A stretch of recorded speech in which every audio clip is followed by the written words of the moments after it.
Hello everyone, welcome to study IQ. Study IQ में हम vocabulary को अब बहुत तेज़ी से आगे बढ़ाएंगे।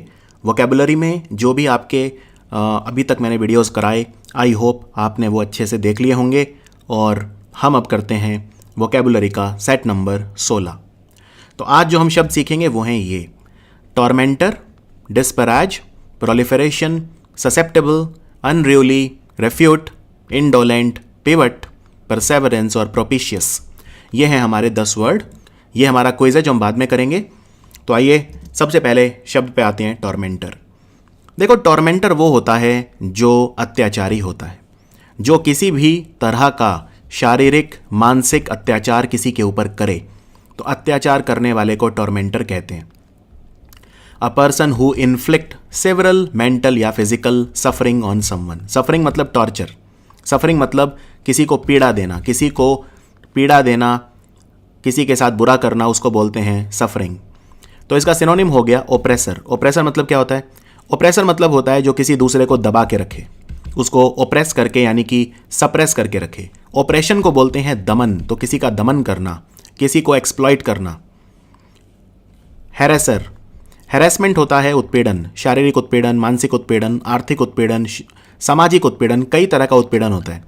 तो हैरेसर कौन हो गया? जो हैरेसमेंट करे यानी जो उत्पीड़न करे, यानी कि अत्याचारी।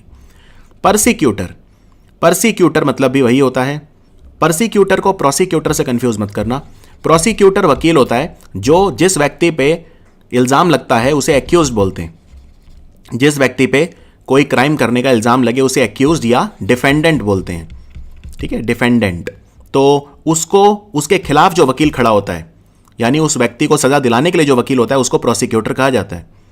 तो प्रोसिक्यूटर नहीं, परसिक्यूटर है। परसिक्यूटर मतलब अत्याचार करने वाला, किसी को नीचा दिखाने वाला, राइट, पीड़ा देने वाला, या कह सकते हैं आपकी कोई जालिम हो, जालिम किस्म का व्यक्ति, सताने वाला, कष्टदाता, कष्ट देने वाला, तो उसको बोलते हैं टॉर्मेंटर। टॉर्चरर, जो दूसरे को टॉर्चर करे। टॉर्चर आप समझते ही हैं, जो दूसरे को टॉर्चर करे। इसका उल्टा क्या हो गया? इसका उल्टा वो होगा जो आपको कंफर्ट करेगा, आपको आराम देगा, यानी कंफर्टर।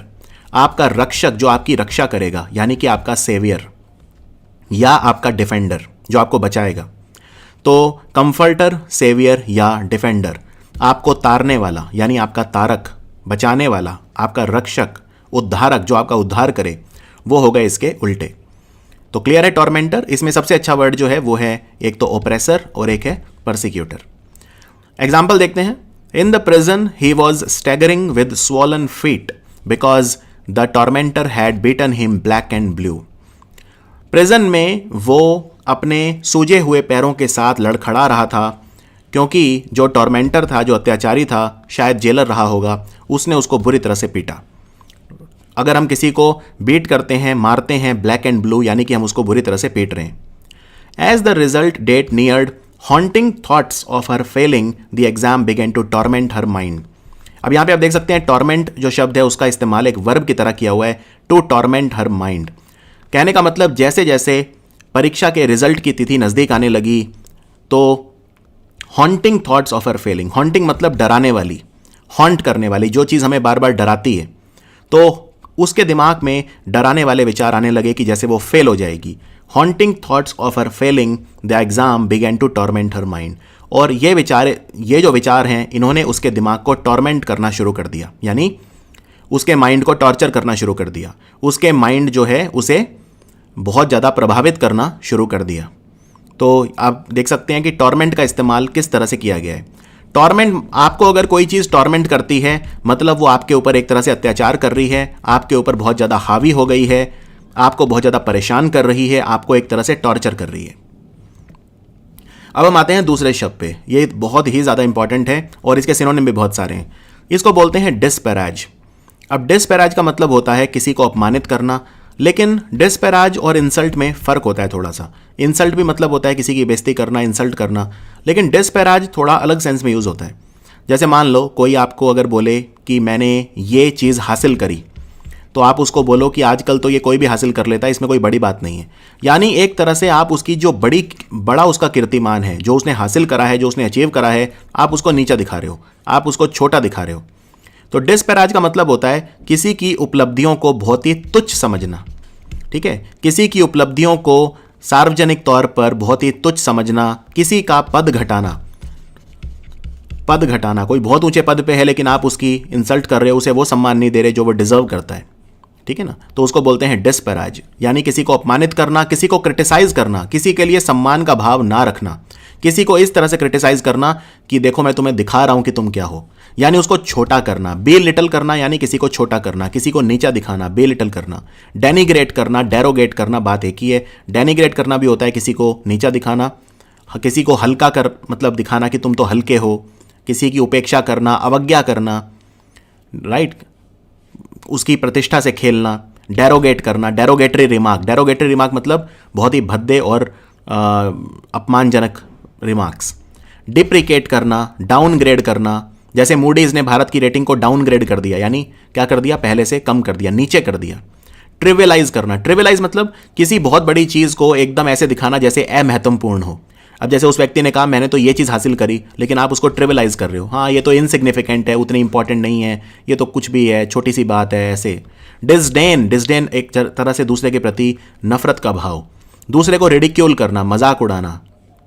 विलीफाई करना यानी एक तरह से उसकी निंदा करना या उसकी प्रतिष्ठा को चोट पहुंचाना, ठीक है ना, उसकी ख्याति को दागदार करना, तो उसको बोलते हैं विलीफाई करना। उसकी रेपुटेशन खराब करना, उसकी गुडविल खराब करना। तो क्लियर है डिस्पैराज मतलब क्या होता है। तो इसका उल्टा क्या होगा, प्रेज। प्रेज मतलब तारीफ करना, किसी की तारीफ करना, किसी को कॉम्प्लीमेंट देना, राइट, किसी को अपलॉड करना, ताली बजाना, सम्मान देना। तो ये सब हो गए इसके उल्टे, यानी कि किसी की प्रशंसा करना, बड़ाई करना, सराहना। सबसे इंपॉर्टेंट बात है सराहना। तो डिस्पैराज में हम एकदम उल्टा करते हैं, किसी की अचीवमेंट्स को छोटा करते हैं, छोटा दिखाते हैं, लेकिन हमें उसको सराहना चाहिए, बड़ाई करनी चाहिए, स्तुति करनी चाहिए हो सके तो। या एक्सटॉल, एक्सटॉल मतलब भी होता है बहुत ज़्यादा तारीफ करना। तो ये हो गए इसके उल्टे शब्द। अब यहाँ पे एग्जाम्पल देखते हैं। He disparaged his business competitors saying that they all are a bunch of novices as compare to him. वो हमेशा अपने जो व्यापार में कॉम्पिटिटर थे, यानी कि जो प्रतिस्पर्धा करते थे उसके साथ, उनको डिस्पैराज करता था ये बोलकर कि वो तो नोविस है। नोविस मतलब नया, जिसमें कुशलता ना हो, जिसको एक्सपीरियंस ना हो, अनुभव की कमी हो, गैर अनुभवी जो हो, तो कि वो तो नोविस हैं उसके मुकाबले। ये कहकर वो दूसरों को छोटा समझता था, अपने जो कॉम्पिटिटर हैं बिजनेस के उनको वो डिस्पैराज करता था। The actor's work for charity has recently been disparaged in the press as an attempt to get publicity. जो एक्टर है वो अच्छा काम कर रहा है, चैरिटी कर रहा है, दान दे रहा है, फिलैंथ्रोपी कर रहा है, मानवता की भलाई के लिए काम कर रहा है, राइट, अपनी मैग्नेनिमिटी दिखा रहा है, लेकिन मीडिया उसे डिस्पैराज कर रही है। मीडिया कह रही है कि वो पब्लिसिटी का भूखा है, लोगों की नज़रों में आना चाहता है, जिसे पब्लिसिटी बोलते हैं, तो उसका वो भूखा है। तो जो एक्टर का वर्क है चैरिटी के लिए वो डिस्पैराज कर रही है मीडिया। चलिए अब हम आते हैं अगले शब्द पे जो है प्रोलिफरेशन। प्रोलिफरेशन क्या होता है, जैसे फॉर एग्जाम्पल उसकी जो दौलत है बड़ी तेजी से प्रोलिफरेट हुई, उसके जो एसेट्स हैं वो बड़ी तेजी से प्रोलिफरेट हुए, यानी कोई चीज़ में बहुत ज़्यादा वृद्धि होना, कोई चीज़ फैलना, राइट, कोई चीज़ फैलना। जैसे कई बार आप देखते हैं कोई अंडा है, छोटा सा होता है, थोड़े टाइम बाद वो अंडा बड़ा हो जाता है, फिर वो अंडा फूट जाता है तो उसमें से पक्षी निकलता है, फिर वो पक्षी जो है वो बड़ा हो जाता है, प्रोलिफरेट हो जाता है और ज़्यादा। तो जनरली जो प्रोलिफरेट वर्ड यूज़ करते हैं हम नॉन लिविंग चीज़ों के लिए यूज़ करते हैं। अगर किसी चीज़ का साइज़ या आकार या उसकी क्वांटिटी बढ़ती है तो हम उसे बोलते हैं प्रोलिफरेट। किसी भी चीज़ के नंबर या अमाउंट में वृद्धि होना। तो एग्जाम्पल इसके सिनोनिम हो गए एस्कलेशन। एस्कलेट मतलब पहले तो वो दो लोग शांत थे लेकिन उनके बीच में लड़ाई बहुत ज़्यादा बढ़ गई, यानी एस्कलेट हो गई, यानी प्रोलिफरेट हो गई, तीव्रता से बढ़ गई, एस्कलेट होना, राइट। ऑगमेंटेशन, ऑगमेंटेशन मतलब भी होता है बहुत ज़्यादा किसी चीज़ में वृद्धि होना, किसी चीज़ का संचयन होना। इंक्रीमेंट, इंक्रीमेंट मतलब धीरे धीरे मेरी सैलरी में इंक्रीमेंट हो गया, यानी बढ़ गई, राइट। बर्जियोनिंग, बर्जियोनिंग मतलब फलना फूलना, जैसे हमारी मिडिल क्लास बर्जियोन कर रही है, यानी कि मिडिल क्लास रिच हो रही है समय के साथ। मशरूम करना, मशरूम करना मतलब तेजी से फैलना। जैसे मशरूम उग जाती है ना, एक उगती है फिर आप देखते हो कुछ दिन बाद वहाँ पे बहुत सारी मशरूम उग जाती है, तो मशरूमिंग यहाँ पे वर्ब की तरह यूज़ हुआ है। मशरूमिंग मतलब किसी चीज़ में तेजी से वृद्धि, किसी चीज़ में संवर्धन, किसी चीज़ में उन्नति, किसी चीज़ में इंक्रीज, राइट, उसे बोलते हैं प्रोलिफरेशन। तो एंटोनिम देखते हैं, इसका उल्टा क्या होगा, डिडक्शन। डिडक्शन मतलब किसी चीज़ में घटाव, किसी चीज़ को घटाना, डिडक्शन। अबेटमेंट, अबेटमेंट मतलब किसी चीज़ को कम करना, न्यूनीकरण करना, रिड्यूस करना, डिक्रीमेंट, डिक्रीमेंट मतलब भी कम करना, इंक्रीमेंट का उल्टा क्या हो गया, डिक्रीमेंट, डिमिनिशमेंट, डिमिनिश मतलब छोटा होना, डिमिनिश होना, श्रिंकेज मतलब सिकुड़ना, कोई बड़ी चीज़ सिकुड़ के छोटी हो गई, समझ में आया? तो या तो चीज़ अपने आकार में या अपने अमाउंट में बढ़ेगी या फिर छोटी हो जाएगी। तो ये सारे के सारे शब्द आप इस्तेमाल कर सकते हो एंटोनिम के तौर पर। इसके एग्जाम्पल देखते हैं। After the monsoon rains insects of all kinds have begun to proliferate and we will see people constantly swatting and slapping in the air. Monsoon की जो बारिश होती है उसके बाद जो कीड़े होते हैं वो क्या करते हैं, क्या वो बढ़ते हैं या घटते हैं, यानी वो प्रोलिफरेट होते हैं कि डिमिनिश होते हैं? ऑफ कोर्स वो बढ़ते हैं। तो जो कीड़े हैं बारिश में वो बहुत ज़्यादा प्रोलिफरेट हो रहे हैं, यानी बहुत तेज़ी से बढ़ रहे हैं। और इसी वजह से आप देखेंगे कि जो लोग हैं they will be slapping in the air, यानी लोग हवा में ताली बजाते हुए दिखेंगे, क्योंकि जब मच्छर या कीड़े बढ़ जाते हैं तो लोग फिर उन्हें मारने के लिए दो हाथों के बीच में ताली बजा के मारना चाहते हैं। The US seems to be the top watchdog to ensure that weapons of mass destruction do not proliferate in any nation. America जो है वॉच डॉग मतलब होता है चौकीदार, यानी नज़र रखने वाला, द्वारपाल, नज़र रखने वाला। तो अमेरिका एक वॉच डॉग की तरह काम करता है, ये मेक श्योर करने के लिए, ये सुनिश्चित करने के लिए, एंश्योर मतलब सुनिश्चित करना, क्या सुनिश्चित करने के लिए कि जो वेपन है, जो हथियार हैं मास डिस्ट्रक्शन के, यानी कि जो एटॉमिक बम वगैरह हैं, मास डिस्ट्रक्शन मतलब मास मतलब बहुत बड़ी पब्लिक, डिस्ट्रक्शन मतलब तबाही, तो जो पूरे देश को तबाह कर सकते हैं जैसे कि एटॉमी हथियार, न्यूक्लियर हथियार वगैरह, वो प्रोलिफरेट ना हो। किसी भी कंट्री में न्यूक्लियर हथियारों की संख्या बढ़नी नहीं चाहिए, यानी कि प्रोलिफरेट नहीं होनी चाहिए। इसलिए अमेरिका वॉच डॉग की तरह काम करता है, सब पे नजर रखता है। अब आते हैं अगले वर्ड पे, ससेप्टेबल। ससेप्टेबल मतलब होता है आसानी से प्रभावित होने वाला या अति संवेदनशील। जैसे फॉर एग्जाम्पल जब बच्चा बहुत छोटा होता है, जब कुछ महीने का होता है, तो उसको कई तरह के रोग हो सकते हैं, तभी तो हम टीकाकरण करते हैं, वैक्सीनेशन करते हैं। तो क्यों? क्योंकि वो ससेप्टेबल है उस वक्त, या वल्नरेबल है। तो वल्नरेबल या ससेप्टेबल दोनों का मतलब एक ही होता है, संवेदनशील, यानी वो आसानी से प्रभावित हो सकता है, वो उस वक्त उतना मजबूत नहीं है, तो वो प्रभावित हो सकता है, यानी कि वो ससेप्टेबल है, आसानी से प्रभावित होने वाला। अति संवेदनशील, कोमल है, अभी उतना पका नहीं है, कोमल है, राइट। लेकिन जब बड़ा हो जाता है बच्चा तो फिर आप कह सकते हैं कि वो प्रभाव शून्य है, यानी कि इम्यून है। इम्यून मतलब जब आपकी प्रतिरोधक क्षमता बहुत ज़्यादा होती है तो आप इम्यून हो, यानी उस चीज़ का आप पे फ़र्क ही नहीं पड़ता। कुछ लोग मान लो इतने शांत किस्म के होते हैं कि अगर उन्हें कोई गाली भी दे तो कोई फ़र्क ही नहीं पड़ता, क्योंकि वो इम्यून है एकदम, बिल्कुल, मतलब कोई कुछ भी बोले, कोई कुछ भी करे, उससे फ़र्क ही ना पड़ना, इम्यून, राइट। मतलब कोई चीज़ अगर आपको प्रभावित ही ना कर सके तो आप हर चीज़ से इम्यून हो। रेजिस्टेंट हो मतलब आप उस चीज़ को झेल पाते हो, रेजिस्ट कर पाते हो, राइट। वो चीज़ आपको प्रभावित नहीं करती, वो चीज़ आपको नुकसान नहीं पहुंचाती। प्रभाव शून्य यानी रेजिस्टेंट। तो वल्नरेबल होना मतलब जैसे for example he is a very vulnerable person, emotionally vulnerable हूँ मैं, यानी वैसे तो मैं बहुत शारीरिक रूप से तो बहुत ज़्यादा मैं मजबूत हूँ, लेकिन इमोशनली वल्नरेबल हूँ। तो अगर कोई मेरा दिल वगैरह तोड़ दे या दिल से खेले तो बर्दाश्त नहीं कर पाता, रोने लग जाता हूँ, इमोशनली वल्नरेबल। कई लोग होते हैं शरीर से तो बहुत ज़्यादा, उनके शरीर वगैरह बहुत सुदृढ़ होता है, लेकिन मानसिक रूप से बहुत ज़्यादा वो वल्नरेबल होते हैं या ससेप्टेबल होते हैं, आसानी से प्रभावित हो जाते हैं। एक्किलीज हील मतलब होता है आपकी कमज़ोरी। आपकी कमज़ोरी क्या है, इस पे के पीछे एक कहानी है। एक ग्रीक गॉड थे, तो ग्रीक गॉड जो थे उनको एक ये बोलते थे कि अगर एक नदी है इसमें डुबोगे तो फिर वो अजय हो जाएंगे, ठीक है ना, बहुत ज़्यादा मजबूत हो जाएंगे। तो उनकी माँ ने क्या किया, जब वो बच्चे थे तो उनको नदी में डुबोया, वो एक जादुई नदी थी, लेकिन उस नदी में अब डुबोएंगे तो कुछ तो पकड़ के डुबोएंगे, तो उसकी माँ ने उनको एड़ी से पकड़ लिया और उसको डुबो दिया। जब बाहर निकाला, क्योंकि एड़ी से पकड़ा था तो वो वाला हिस्सा कमज़ोर रह गया, वो पानी के टच में नहीं आया, बाकी पूरा शरीर जो है वो मजबूत हो गया। और फिर जब युद्ध हुआ तो जो शत्रु है उन्होंने उनकी एक्किलीज हील यानी कि उनकी एडी के ऊपर बाण मारा और उनकी मृत्यु हो गई। इस तरह की कहानी सुनने में आती है। एक्किलीज हील मतलब होता है आपकी कमजोरी, ठीक है। जैसे मान लो कोई व्यक्ति है, उसकी बहुत अच्छी पर्सनैलिटी है, वो सब तरह से बहुत अच्छा है, पैसे वाला है, सब कुछ है, लेकिन वो कहता है कि English language is my Achilles heel, English language has always been my Achilles heel, यानी अंग्रेजी में मैं हमेशा से कमज़ोर रहा हूँ, वो मेरी एक्किलीज हील है। ये बहुत अच्छा इडियम है और बहुत आता है ये एक्किलीज हील। सिटिंग डक मतलब क्या है, एक बत्तख, मतलब एक तरह से वैसे बोलते हैं कि जिसके ऊपर कोई प्रोटेक्शन ना हो, उसको बोलते हैं सिटिंग डक, यानी कि उसको बचाने वाला कोई ना हो, उसका कोई रक्षक ना हो, तो उसको आसानी से आके कोई भी मार गिरा जाएगा। सिटिंग डक है वो तो एकदम, ठीक है। सिटिंग डक मतलब जो बहुत ज़्यादा संवेदनशील है, कोई उसे बचाने वाला नहीं है, उसको बोलते हैं सिटिंग डक। तो एक तरह से ससेप्टेबल। एंटोनिम, इसका उल्टा क्या हो गया? इम्यून या रेजिस्टेंट। तो एग्जाम्पल देखते हैं।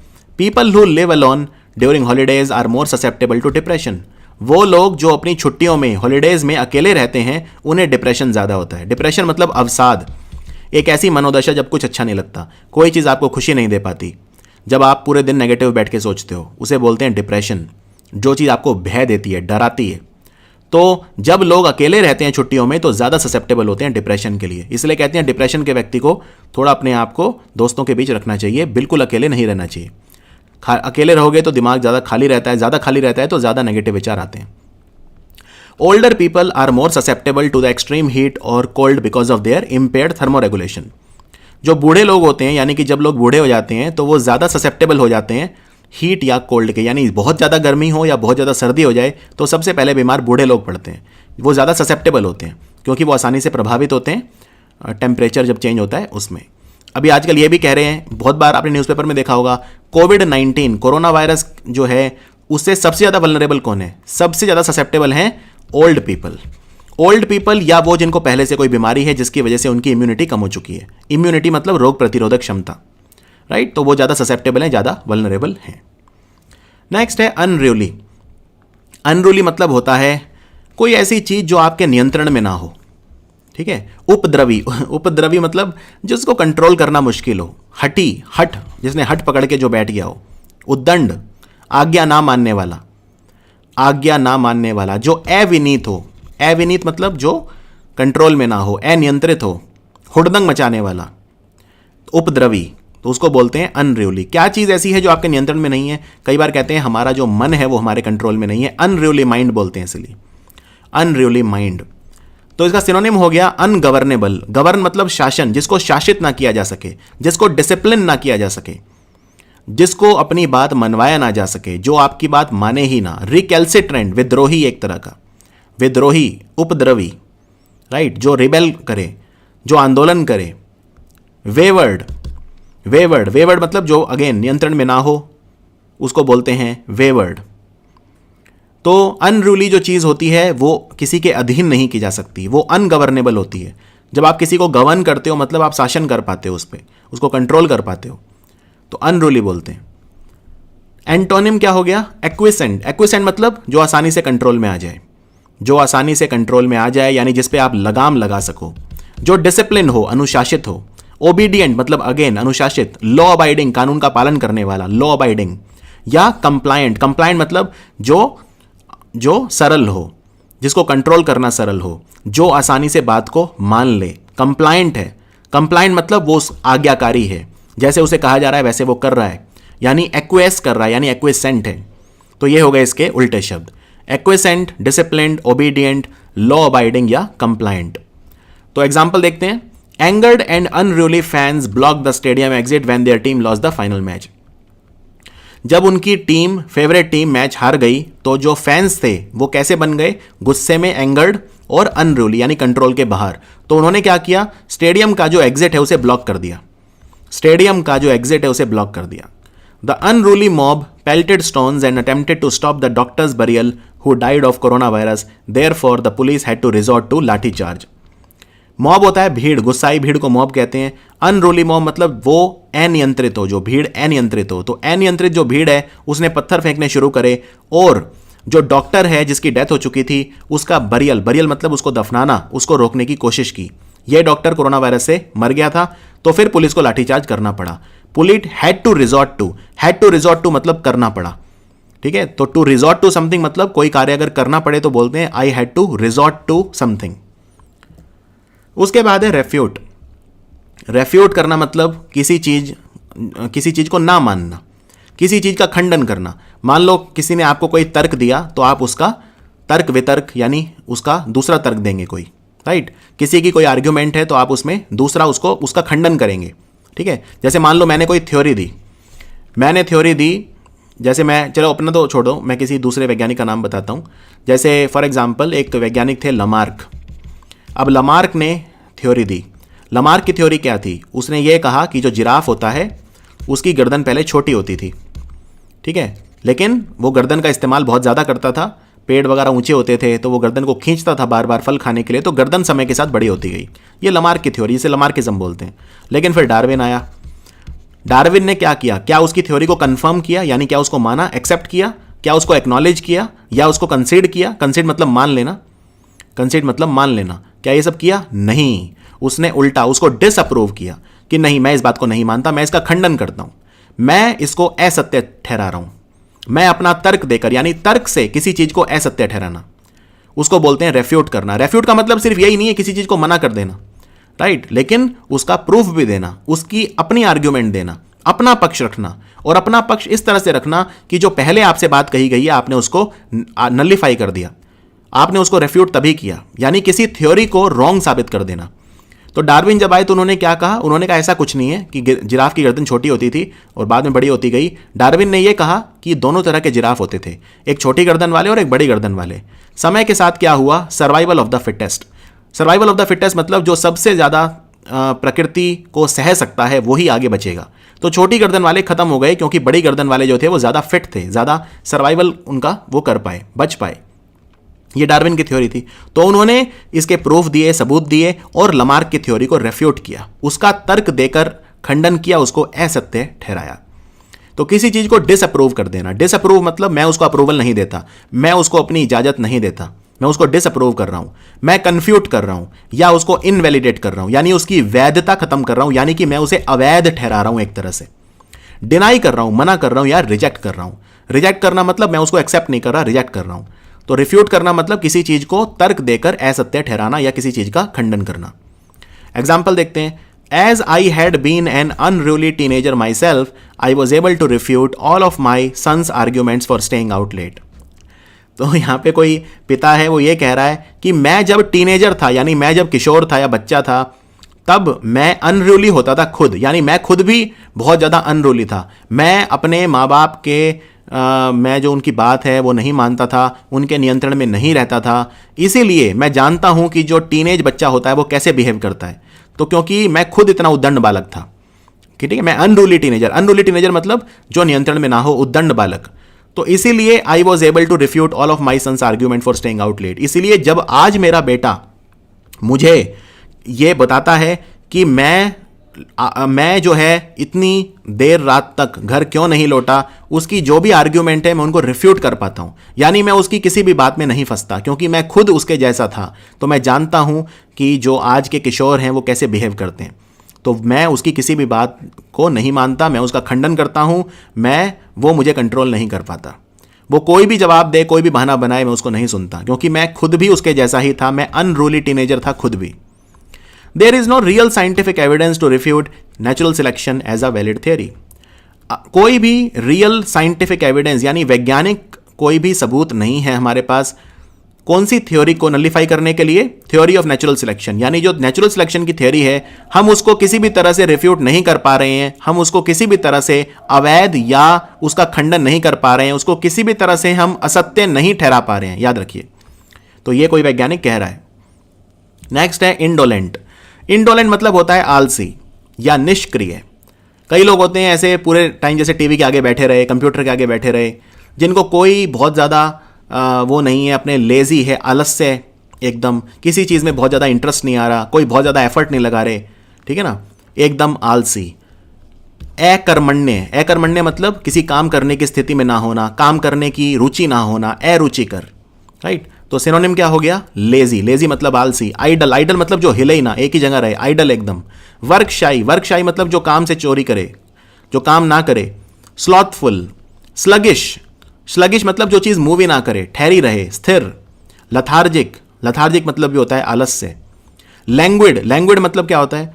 लैंग्विड मतलब होता है कमजोर, ठीक है, काफी ज्यादा कमजोर, दुर्बल, निर्बल, निस्तेज, मंदा, शिथिल, मुरझाया हुआ, सुस्त, अनएम्बिशियस, जिसकी कोई एम्बिशन ना हो लाइफ में, कोई लक्ष्य ना हो, कुछ अचीव करना ना चाहता हो। काउच पोटैटो, काउच पोटैटो उसे ही बोलते हैं जो पूरे दिन बैठा रहे सोफे पे या उस पे, जो सीडेंट्री लाइफस्टाइल। सीडेंट्री लाइफस्टाइल मतलब एक ऐसा लाइफस्टाइल जिसमें व्यायाम ना हो, जिसमें खेल कूद ना हो, उसको बोलते हैं सीडेंट्री लाइफस्टाइल। ये कई तरह के रोग लेकर आता है।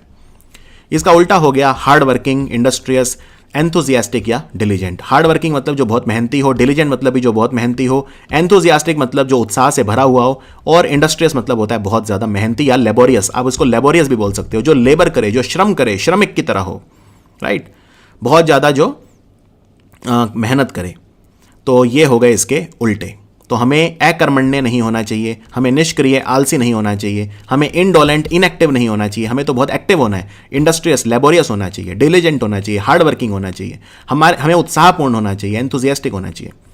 Example, he lost his job because he was an indolent employee who did nothing but sleep at his desk all the day. उसकी नौकरी चली गई, क्यों? He lost his job because, क्यों? क्योंकि he was an indolent employee, वो एक indolent employee था। इंडोलेंट एम्प्लॉय मतलब बिल्कुल काम नहीं करता था, काम चोरी करता था, निष्क्रिय था, आलसी था। वो पूरे दिन हु डिड नथिंग, लेकिन वो क्या करता था? काम तो करता नहीं था, लेकिन but sleep at his desk, पूरे दिन सोता था अपने डेस्क के ऊपर, अपनी टेबल के ऊपर, ऑल द डे, पूरे दिन। Family allowances were designed to make the poor self reliant and independent, not indolent. बहुत अच्छा सेंटेंस। इसका मतलब सरकार जो भत्ता देती है, सरकार कई तरह के अलाउंस देती है। अलाउंस मतलब भत्ता देना, महंगाई भत्ता, ये भत्ता, वो भत्ता। ये गरीब लोगों को आत्मनिर्भर बनाने के लिए दिए जाते हैं और स्वतंत्र, आर्थिक रूप से स्वतंत्र बनाने के लिए दिए जाते हैं, ना कि लेजी। कई बार लोग कहते हैं कि भाई हमें सब्सिडी मिलती है, बहुत अच्छी बात है, अच्छी बात है, वो आपको आत्मनिर्भर बनाने के लिए सब्सिडी दी जा रही है जिससे आप जल्दी आत्मनिर्भर बनो, लेकिन आप उसी पर निर्भर होकर मत रह जाओ। सरकार जो आपको अनुदान दे रही है, ग्रांट दे रही है, सब्सिडी दे रही है, छूट दे रही है, आप उस पर जो है वो आपको स्वतंत्र बनाने के लिए दे रही है, आपको अपना गुलाम बनाने के लिए नहीं, आप इंडोलेंट बनाने के लिए नहीं दे रही, आपको लेजी बनाने के लिए नहीं दे रही कि चलो घर बैठे खाना आ जाएगा, उसलिए नहीं दे रही। नेक्स्ट है पिवट। पिवट जो है नाउन और वर्ब दोनों की तरह इस्तेमाल होता है। इसका मतलब होता है धुरी या केंद्र बिंदु, धुरी या केंद्र बिंदु, किसी चीज का सेंट्रल पॉइंट जिसके अराउंड वो चलता है। जैसे for example, Sachin Tendulkar was the pivot around which the entire team was built. Bharat की एक समय टीम थी, उसका सचिन तेंदुलकर क्या था? पिवट था, यानी सचिन तेंदुलकर के अराउंड टीम बनी थी। सचिन तेंदुलकर एक तरह से केंद्र बिंदु था, ठीक है ना, ऐसे भी बोल सकते हो। तो ये जरूरी नहीं है फिजिकल चीजों के लिए इस्तेमाल नहीं होता। जैसे आजकल अमेरिका की एक नीति है जिसे बोलते हैं pivot to Asia, pivot to Asia. जैसे यहां पे देखिए, ये जो झूला होता है इसे बोलते हैं सी सॉ। सी सॉ मतलब एक ऐसा झूला जिसपे यहां पे अभी ये व्यक्ति नीचे जाएगा, फिर ये ऊपर जाएगा, फिर उल्टा होगा, यानी ये जो बीच में है जिसे फलक्रम बोलते हैं या इसे पिवट भी बोलते हैं, इसे एक्सिस भी बोलते हैं। जैसे धरती कहते हैं अपने ही एक्सिस पे घूमती है, ठीक है ना, अपने ही एक्सिस पे, स्पिंडल बोल सकते हो। तो अब यहां पे देखिए, अब ये एकदम बीच में है तभी ये झूला काम करेगा, अगर ये थोड़ा भी इधर या उधर हो जाए तो फिर ये झूला काम नहीं करेगा ढंग से। अब इसी तरह से अमेरिका जो है वो एशिया की तरफ झुक रहा है, यानी अमेरिका पिवट कर रहा है, यानी केंद्र बिंदु शिफ्ट हो रहा है। तो मान लो अमेरिका है, अभी तो वो एकदम बीच में है, यहां पे एशिया है और यहां पे मान लेते हैं यूरोप है। अभी तक अमेरिका एकदम बीच में है, यानी अमेरिका इक्वी डिस्टेंट है, यानी अमेरिका ने दोनों के एकदम निष्पक्ष है, एशिया को लेकर भी और यूरोप को लेकर भी। लेकिन अब अमेरिका पिवट कर रहा है एशिया की तरफ, यानी ये जो है थोड़ा सा अमेरिका इस तरफ कहीं पे आ रहा है।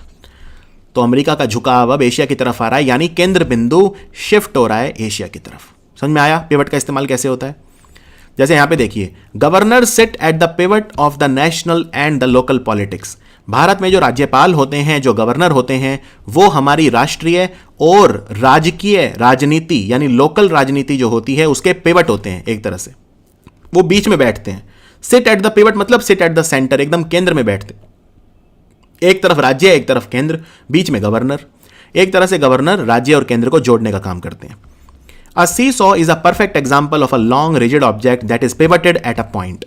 जो सीसो नाम का झूला होता है वो एक परफेक्ट उदाहरण है एक लॉन्ग रिजिड ऑब्जेक्ट का, एक कठोर ऑब्जेक्ट जो कि एक पॉइंट पे पिवट किया हुआ है जिसे। क्लियर? तो पिवट क्लियर है आपको? पिवट मतलब धुरी या केंद्र बिंदु। नेक्स्ट है one of my favourite words, Perseverance. Perseverance मतलब होता है डटे रहना, यानी डॉगेडनेस, एक जगह डटे रहना, ठीक है, डॉगेडनेस। ऑब्ड्यूरेटनेस यानी रिजिड, रिजिड अपनी जगह से ना हिलना। अब यहां पे इसका मतलब ये नहीं है कि आप बुत बन के कहीं पे एक जगह से नहीं हिलना, मतलब डटे रहना, यानी ऑब्स्टिनेटनेस, परसिस्टेंस, अपने एफर्ट्स में प्रतिबद्ध रहना, कटिबद्ध रहना, टेनेशियस, टेनेशियस वर्ड हम कर चुके हैं पहले, ठीक है, टेनेशियस रहना, तो वो होता है परसेवरेंस, यानी अटल रहना। इसके लिए सबसे अच्छा वर्ड है अटल।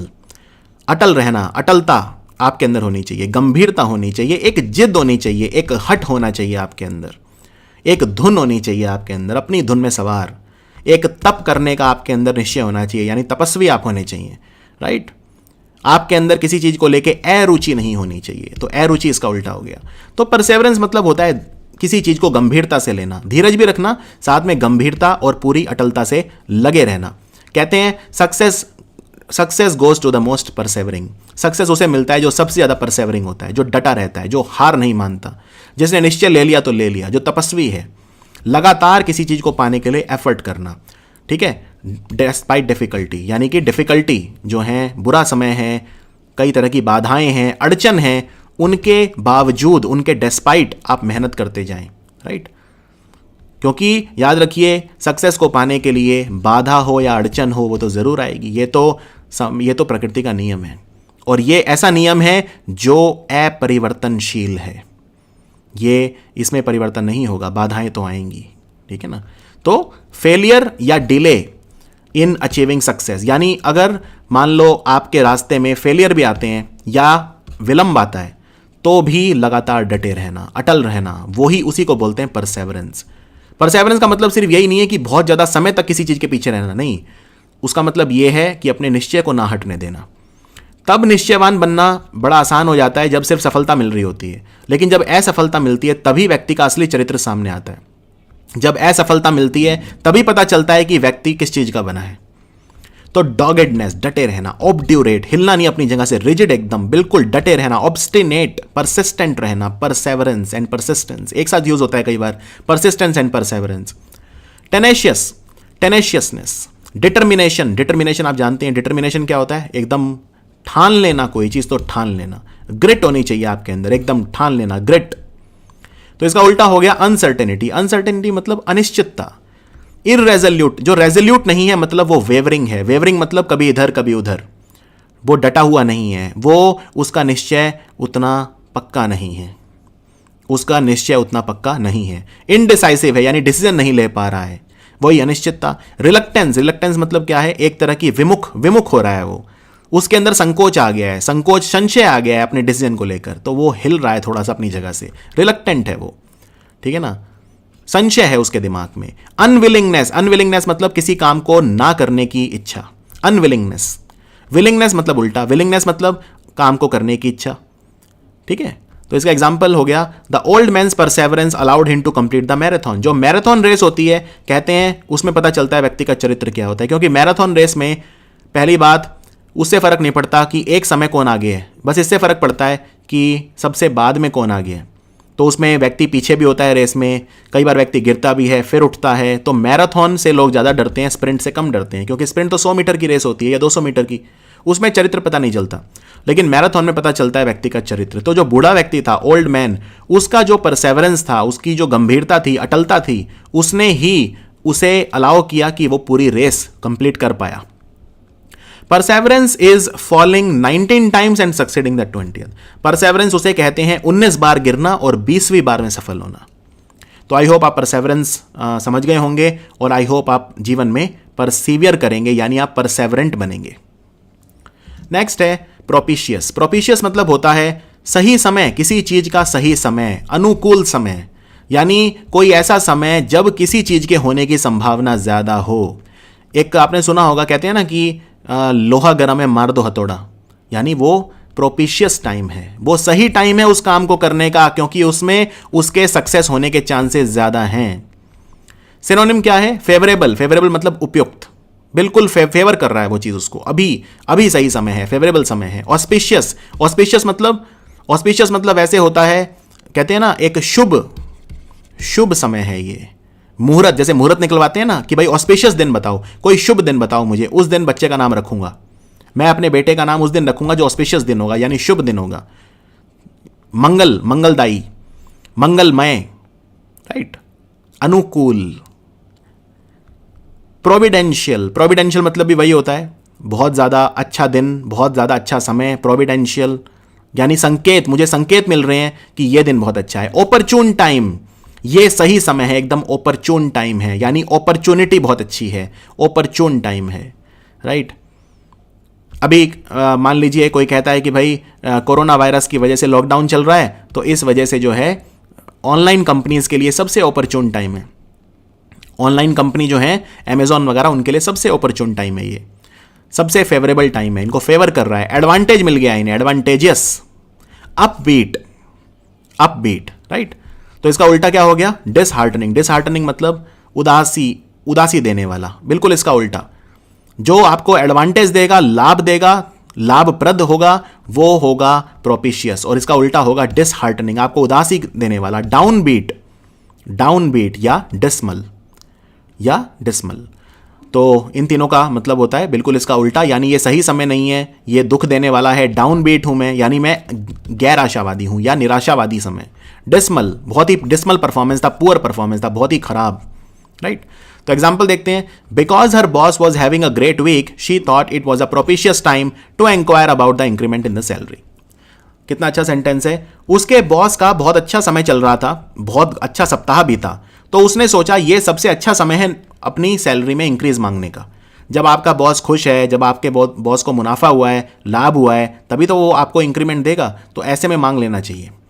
तो आपको देखना है कि सही प्रोपिशियस टाइम क्या है, सही अनुकूल समय क्या है।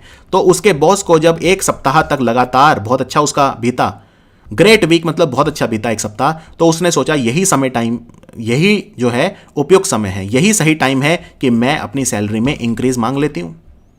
It is obvious from the dark clouds that it is not a propitious time for a beach party. यानी मैं बीच पार्टी करना चाहता हूं, ठीक है, समुद्र की जो बीच है मैं उस पर पार्टी करना चाहता हूं, लेकिन आज आसमान में घने बादल हैं। डार्क क्लाउड मतलब बहुत ही ज्यादा गहरे बादल, गहरे बादल मतलब काले बादल, यानी बारिश आने वाली है। तो क्या ये सही समय है बीच पार्टी का? नहीं, it is not a propitious time, it is not a propitious day. आज प्रोपिशियस डे नहीं है, आज अनुकूल दिन नहीं है बीच पार्टी करने का, बल्कि आज प्रतिकूल दिन है।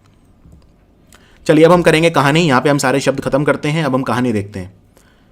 Our relatives have become our biggest tormentors nowadays. हमारे जो संबंधी हैं, हमारे जो रिलेटिव हैं, वही हमारे टॉर्मेंटर बन गए हैं, वही सबसे ज़्यादा अत्याचारी हो गए हैं आजकल, ठीक है। ये कोई स्टूडेंट अपनी व्यथा बता रहा है। Our relatives have become our biggest tormentor nowadays. Nowadays मतलब आजकल, और हमारे जो रिलेटिव हैं have become यानी बन गए हैं हमारे, our biggest सबसे बड़े अत्याचारी, टॉर्मेंटर यानी परेशान करने वाले सब ज़्यादा आजकल रिलेटिव ही हैं।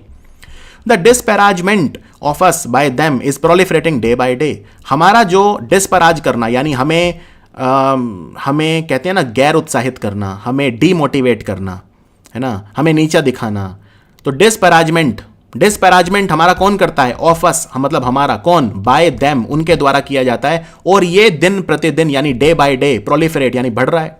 प्रोलिफरेट होना मतलब तीव्र वृद्धि होना। तो डिस्पराजमेंट जो हमारा वो करते हैं, जो इंसल्ट करते हैं हमारी, हमें नीचा दिखाते हैं, वो प्रोलिफरेट हो रहा है दिन पे दिन, day by day. But we have to be unsusceptible to these negativities. लेकिन हमें इन नकारात्मकताओं से घबराना नहीं है, हमें एकदम अनससेप्टेबल होना है, यानी ये हमें प्रभावित ना करें, प्रभाव शून्य बन जाना है, प्रभाव शून्य बन जाना है, राइट। जैसे वो एक होता है ना कि तेल लगा हुआ, अगर किसी घड़े के ऊपर तेल लगा दो तो उसमें पानी नहीं ठहरता, हमें वैसा बन जाना है कि हमारे अंदर भी जो है, जैसे एक बार महात्मा बुद्ध से कहा गया था कि वो व्यक्ति आपको इतनी गालियां दे रहा है लेकिन आप बिल्कुल शांत हैं, बोले वो गाली दे रहा है लेकिन मैं ले तो नहीं रहा। तो वही वाली बात है, हमें अनससेप्टेबल हो जाना है, हमें फर्क ही ना पड़े, हम संवेदनशील ही नहीं हैं, हम तो वल्नरेबल नहीं हैं, हम तो प्रभाव शून्य हैं। तो हमें इन नेगेटिविटीज, इन नकारात्मकताओं से अनससेप्टेबल हो जाना है, राइट। फर्क ही ना पड़े, हम वल्नरेबल नहीं हैं, हम ससेप्टेबल नहीं, हम तो अनससेप्टेबल हैं। No matter how much our unruly mind refutes our chances of success. इससे फर्क नहीं पड़ता। नो मैटर मतलब फर्क नहीं पड़ता, इट डज नॉट मैटर, फर्क नहीं पड़ता। It no matter how much our unruly mind, इससे फर्क नहीं पड़ता कि हमारा जो दिमाग है अनियंत्रित, अनरूली माइंड, हमारा अनियंत्रित दिमाग कितनी बार हमें मना करे कि नहीं तुम तो सक्सेसफुल नहीं होगे। हमारे जो चांसेस हैं सक्सेसफुल होने के उसको रिफ्यूट करता रहेगा हमारा दिमाग। हमारा दिमाग हमें डर दिखाता रहेगा कि भाई तुम तो सक्सेसफुल नहीं होगे। लेकिन we must be perseverant in our efforts, हमें अपने एफर्ट्स में परसेवरेंट होना है, हमें परसीवियर करना है, हमें परसेवरेंस शो करनी है, राइट। लगातार डटे रहना है, अटलता हमें होनी चाहिए। We must eliminate the indolent nature from our selves, हमें अपने अंदर से हमारा जो इनडोलेंट यानी आलस्य वाला जो नेचर है, हमारी जो आलस्य की प्रवृत्ति है या प्रकृति हमारी है, उसको खत्म करना है। एलिमिनेट करना मतलब खत्म करना, किसी चीज को उन्मूलन करना है। हमारे अंदर से आलस्य को निकाल फेंकना है, इंडोलेंसी जो है हमारे अंदर उसे खत्म कर देना है, हमें एक्टिव बनना है। क्यों? क्योंकि hard work is the only pivot if we want to succeed in the upcoming exam. क्योंकि हार्डवर्क यानी मेहनती होना, कर्मठ होना, पुरुषार्थ करना, यही एक केंद्र बिंदु है, यही एक पिवॉट है, ठीक है, और कुछ नहीं है, यही एक पिवॉट है, यही एक केंद्र बिंदु है अगर हमें सक्सेसफुल होना है। तो सक्सेस का केंद्र बिंदु क्या है, सक्सेस का पिवॉट क्या है? Hard work. A propitious time for taking a big test is not just when we have studied hard, but also when we have removed all negativity from our lives. एक exam को लिखने का सबसे अच्छा समय कौन सा होता है, सबसे प्रोपिशियस टाइम कौन सा होता है? वो टाइम सिर्फ तभी नहीं होता जब हमने बहुत सारा पढ़ा हुआ है। नॉट जस्ट मतलब सिर्फ वही ना होना, क्या? When we have studied hard, जब हमने बहुत ज्यादा पढ़ा है, सिर्फ वही समय सबसे उपयुक्त नहीं होता, बल्कि but also when we have removed all negativity from our lives, बल्कि जब हमने अपनी जीवन से सारी नकारात्मकताओं को निकाल दिया है, वो सबसे अच्छा समय होता है एग्जाम को लिखने का। यानी एग्जाम को लिखने का सबसे अच्छा समय कौन सा होता है? एक, जब हमने बहुत ज्यादा पढ़ाई करी है, क्योंकि ये बोल रहा है ना सिर्फ, नॉट जस्ट, ना सिर्फ हमने बहुत पढ़ाई करी, बल्कि जब हमने सारी नेगेटिविटी को अपने जीवन से निकाल दिया है। तो ये पहला था। और अब हम करेंगे बस जो 5 हमारे फटाफट सिनोनिम एंटोनिम है, समानार्थी भिन्नार्थी शब्द। डिस्पैराज का उल्टा बताना है, ठीक है। विलिफाई, रिडिक्यूल, एक्सटॉल या डेरोगेट, तो आंसर है एक्सटॉल। एक्सटॉल मतलब होता है तारीफ करना, तो ये इसका उल्टा हो गया। बाकी रिडिक्यूल, विलिफाई या डेरोगेट इसके सिनोनिम हो गए। रिफ्यूट, रिफ्यूट का समानार्थी शब्द बताना है, ठीक है। कंसीड मतलब मान लेना, कन्फ्यूट, तो कन्फ्यूट हो गया इसका समानार्थी शब्द। कन्फर्म, कन्फर्म मतलब क्या होता है? कन्फर्म वैसे यहां पे CONFORM वाला कन्फर्म होना चाहिए, लेकिन ये भी ठीक है, चलो कन्फर्म मतलब या तो हम किसी थ्योरी को मान लेते हैं, हम कन्फर्म कर जाते हैं उससे, CONFORM, किसी चीज को मान लेना मतलब कन्फर्म, और एक होता है कन्फर्म करना। फर्क थोड़ा सा है, लेकिन ये इंपॉर्टेंट है कि आप कंफर्म और कंफर्म का मतलब समझिए। मैंने कई बार पहले भी रिपीट किया है। जैसे मान लो आप पूछते हैं कि आपकी टिकट कंफर्म है, तो आप ये वाला कंफर्म यूज करेंगे, CONFIRM। और एक होता है कंफर्म, अगर आप किसी को बोलते हैं आपको कानून यहाँ के मानने पड़ेंगे, तो आप बोलिए you have to conform to the rules, CONFORM, ठीक है। या एक्नॉलेज करना पड़ेगा या उसको मानना पड़ेगा, तो इसका आंसर हो गया कन्फ्यूट। इसका कन्फ्यूट और रिफ्यूट मतलब एक ही होता है। उसके बाद है प्रोलिफरेशन। प्रोलिफरेशन मतलब इसका उल्टा बताना है अब, ठीक है। प्रोलिफरेशन मतलब किसी चीज का बढ़ना, बर्जियोनिंग, ऑगमेंटेशन या एक्रेशन, तो अबेटमेंट इसका उल्टा हो गया। अबेटमेंट मतलब किसी चीज में कमी आना, घटना किसी चीज का। अनरूली का उल्टा बताना है, ठीक है। अनरूली मतलब अनियंत्रित, तो इसका उल्टा हो गया। रिकैल्सिट्रेंट मतलब भी वही है, वेवर्ड मतलब भी वही है। कंप्लायंट और कंप्लेंट, कंप्लेंट करना मतलब क्या होता है? किसी चीज की कंप्लेन करना, ठीक है। कंप्लायंट लेकिन उल्टा होता है। कंप्लायंट मतलब जो आसानी से नियंत्रित हो जाए, तो डी आंसर है इसका, ठीक है। तो कंप्लेंट और कंप्लायंट में फर्क बहुत ज्यादा है। कंप्लेन मतलब किसी की शिकायत करना, लेकिन कंप्लायंट मतलब आसानी से बात मान लेना, आसानी से नियंत्रित हो जाना। तो अनरूली का उल्टा क्या होगा? कंप्लायंट, ठीक है। स्पेलिंग देखिए कितना मिलता जुलता सा है, कंप्लेंट और कंप्लायंट। तो चलिए आगे बढ़ते हैं।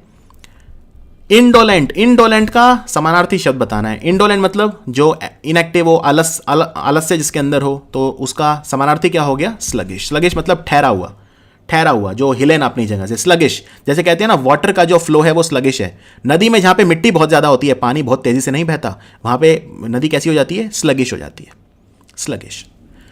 तो ये था हमारा आज का वीडियो। ये वीडियो नंबर 16 था। बहुत जल्दी आपके समक्ष हाजिर होऊंगा वीडियो नंबर 17 के साथ। Thank you for watching study IQ।